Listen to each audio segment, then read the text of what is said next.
Well, well, well. Look what we got here. So, Claressa Shields versus Ivana Habazin called off after the midst of a scuffle between an unnamed assailant and her trainer, which you see laying on the deck right now, bleeding out. Read this article. By way of the ring. Sorry, I gotta use them.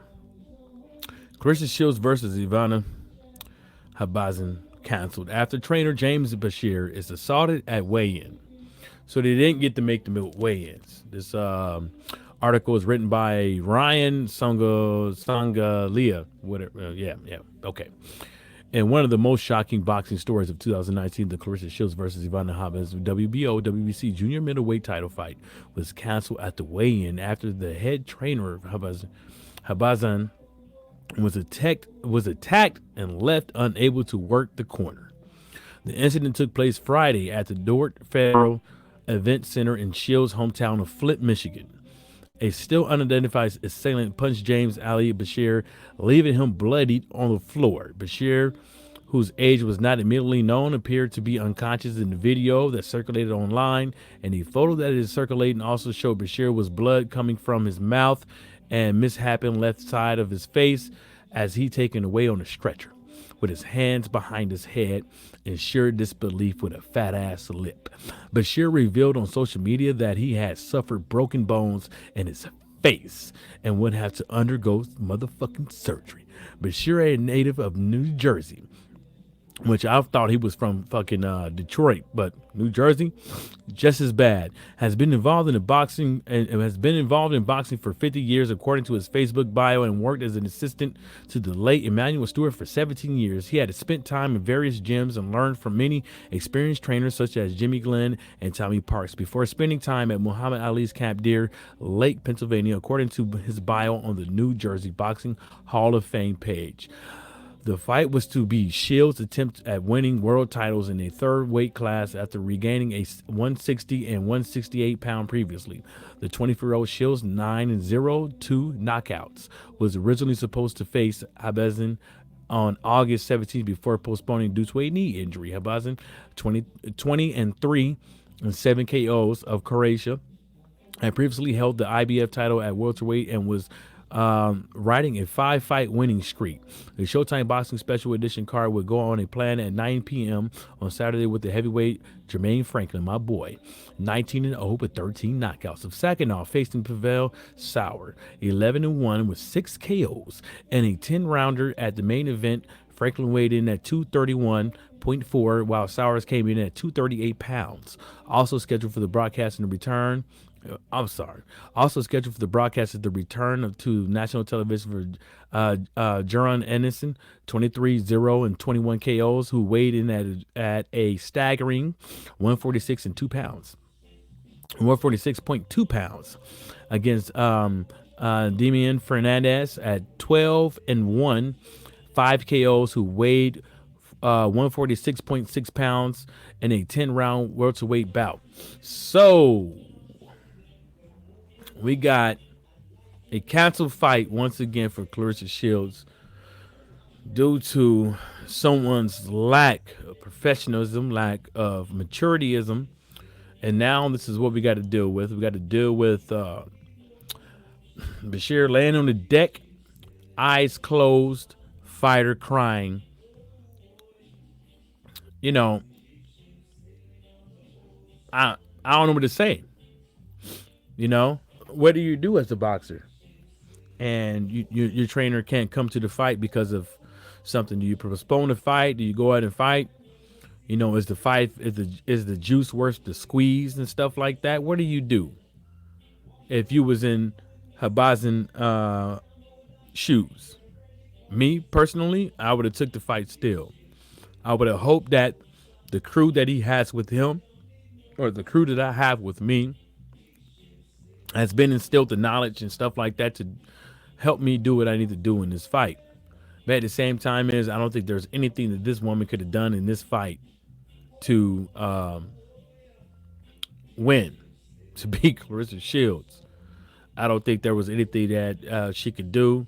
So not taking the fight and postponing the fight because of this, I guess was the best thing to do. Maybe there's some securities concerns and stuff like that.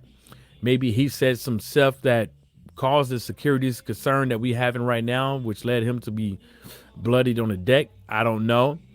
All the videos that I have seen have all somehow, some shape, form turned on after the punch.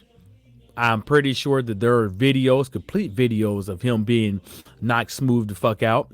But I would never probably see that until after everything is said and done. I'm pretty sure some of these media outlets has tried to be respectful of it but wanted to give the information out there, but didn't want to, make it so much as a spectacle. But what do you do when your trainer is in this sort of this capacitation or whatever you want to call it, to where he can't come to the fight because he needs surgery on his face. From what I was told, he got smacked. I don't know if it's the back of the head, the side of the head, the front of the did he see it coming or whatever? But they all say his head smacked the motherfucking deck. So, obviously you can see that floor. It looks pretty hard, solid as a rock. So, this is just sad, man, that the fight got to end for Claressa Shields because somebody, most likely in her crew, knocked this motherfucker out. This dude is from New Jersey. This dude is trained in Detroit, trained fighters in Detroit and stuff like that. He's been around the world.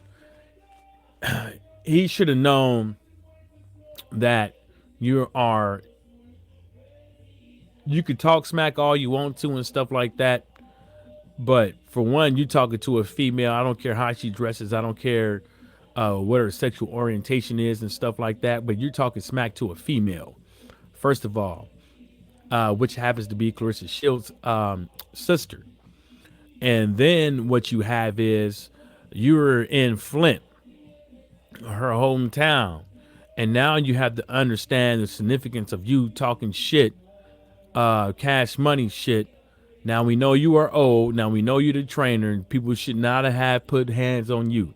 I'm agreements with that. I'm not saying that I'm not saying that somebody should have put hands on you, but you should have knew that your words has repercussions. You ain't been living under a rock.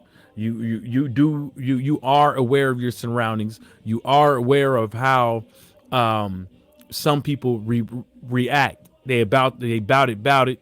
And I'm pretty sure you knew that. But I'm pretty sure you didn't knew it was going to come to this, or you probably did knew, but you probably was stunting, you know what I'm saying? Thinking that you can, sit up over here and, what you call that thing? How should I say? You thought you can, beat somebody's ass or something like that. I don't know. But you should have bowed down gracefully like a grown man, left that woman alone, let it be what it be, before you sat down. And then after you sat down, you kept on with it.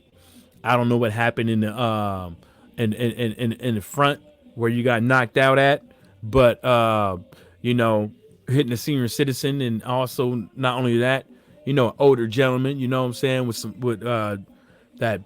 I'm pretty sure that wasn't not in the state of fighting anybody that with the age that he is at, especially none of these young bucks around here. But it's just sad that we not getting the fight from Claressa Shields right now, as far as on the 5th anymore, because of her trainer getting knocked out. I just want to know what's the reasoning behind her not taking the fight. I know that there's money involved in this fight and stuff like that.